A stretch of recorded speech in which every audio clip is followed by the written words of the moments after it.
Felt stuck in your old ways of operating and behavior and have absolutely no idea how to change your thinking to live the best version of your life possible? Well, our book review feature this morning focuses on a book that aims to provide the reader with the frameworks and the toolkits you need to succeed by shifting our behavior. The book is titled Deep Grooves, Overcoming Patterns That Keep You Stuck. Its author, Lisa Linfield, joins us now via Zoom to help discuss it further. Lisa, a very good morning to you. Thank you so much for joining us. Welcome to Morning Live. Thank you for having me. Now, give us a brief outline of what this book is all about and why you felt the need to share it. I think all of us at some stage find something in our life that we want to change, something that we want to improve and become better at. But none of us really seem to know what it is that we can do to do it, because we try everything, but nothing seems to work. So I did a lot of research and I wanted to try and find the one book, not 5 different books, but the one book that would help you overcome the patterns that keep you stuck. And I suppose this is it. Now, do unpack for us some of the most common patterns that hinder us, from succeeding and ending up feeling stuck. You know, I'm a financial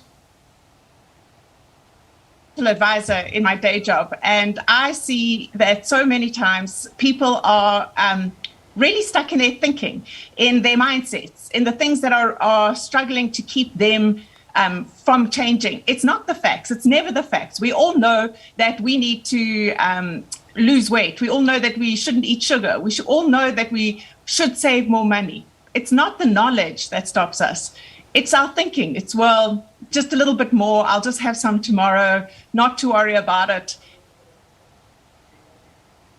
You know, and so we need to go back and stop and say, okay, what am I believing and what am I assuming that is going to, that is stopping me from achieving these things? And often it's that I can start tomorrow, a little bit doesn't hurt me. But one of the things I do know is that our life is a sum of everything that we do every single day. We don't suddenly wake up at 65 without the money to retire. And we don't suddenly wake up at 65 unhealthy. You know, it's a sum of our everyday actions. So we really need to stop and look at what are we thinking and believing in this situation. Now, Lisa, what are some of these 5 signposts that you share that aim to help the reader find their unique path to joy and purpose? Well, you know, all of us need to find our joy and purpose. Otherwise, life's a bit long, and especially at lockdown. Sure. So what we tend to do is say to ourselves, okay, there are so many different ways that we can find joy and we can find our purpose. And I look at the signposts past, which is how do you actually look backwards and see what is it where is it that you have learned and loved? And for example, that could be in your job, it could be in your community action, etc. We look forward, we say, how do we dream?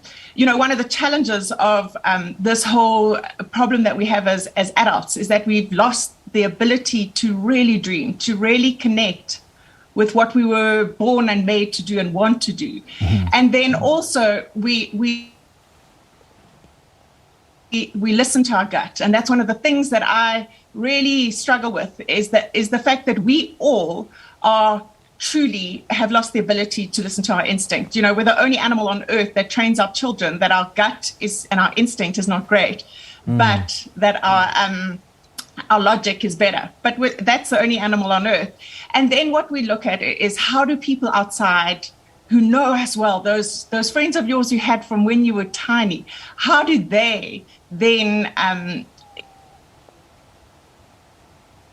impact our lives such that they can then give us the feedback that we need to help us in the right direction?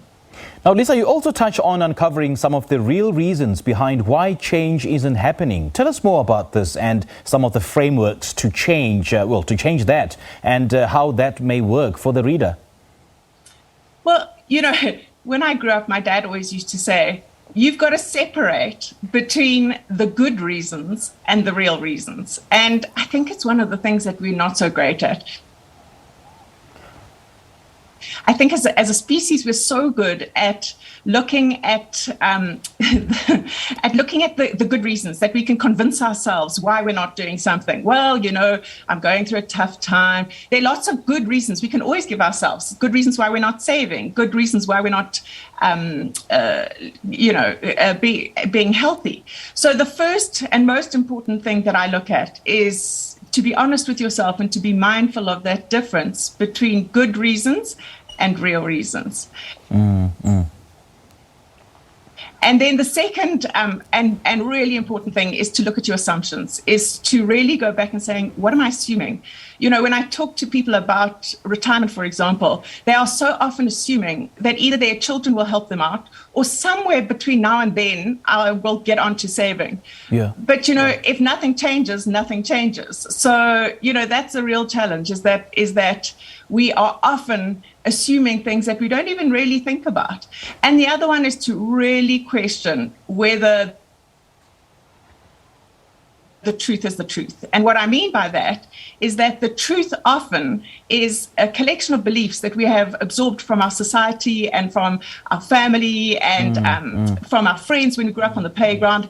And so for us, it's really important to really assess, do I really believe this? Do I really think that in order to live my best life, I need to have a huge, enormous house, a huge, big car, and all of these things? Or do I just really believe that I need my family, my friends, and the people who love me around? You are so right, Lisa. You are so right. I mean, I quite like the juxtaposition you made earlier on about, real reasons and the good reasons. Because another aspect of the book that it covers is learning the workings of brain science and the shortcuts to rewiring the reader's thinking. Tell us more about that.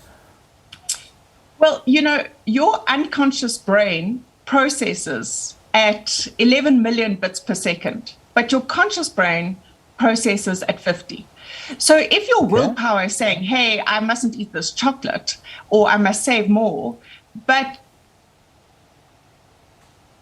fundamentally, your unconscious brain is believing that it is going to be, that it's going to be okay. I don't need to worry about this. 50 bits per second is never going to beat 11 million bits per second. And that's the biggest challenge, is that, our subconscious thinking is way more powerful than our conscious thinking. And so if we're in a position whereby we're holding these fundamental beliefs, when I work with money, one of the fundamental beliefs is that wealthy people are nasty, are Scrooges, or all of this. Your unconscious mind is not going to allow you to be nasty. It's not going to allow you to be mean. And so therefore, you never really focus on creating the wealth you need. And it's the same thing when it comes to our whole life. The brain science shows us that our subconscious brain is far more powerful than our conscious brain. But it also shows us that we can change patterns and that we can change the way we think. We just have to create the habits that rewire the brain, and they physically do rewire the brain. All right, Lisa, lovely chatting to you. Unfortunately, we're out of time, and I know that this book will, help us understand how to make the small daily changes that bring about the best in our lives. Great chatting to you, Lisa. Thank you so much for your time. Thank you so much. I appreciate it.